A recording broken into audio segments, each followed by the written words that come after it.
And then after that, I think the meditating on impermanence, meditating on impermanence, whether it is, the impermanence of birth and death, impermanence of wealth, impermanence of separation, impermanence of fame.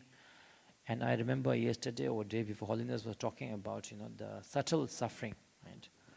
The subtle suffering is actually the subtle impermanences. It's called the subtle suffering. For example, if you have a flower, you may, the flower is something that is degrading every second. The moment you are born, you are already getting old. The moment you become prime minister, your term is already ending. The moment you have first, met your girlfriend and said hello, your date is already ending. If you don't want it to end, you should not meet.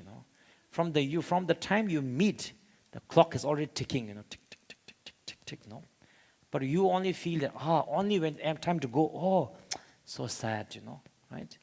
Actually, you should so sad. The moment you meet, you should say so sad. Already ending. Really. But it is said that these are very subtle, so we cannot normally notice it, right? We only notice wrinkle, white hair, or some crack in the building, But actually the subtles are every second, every constant change. Right?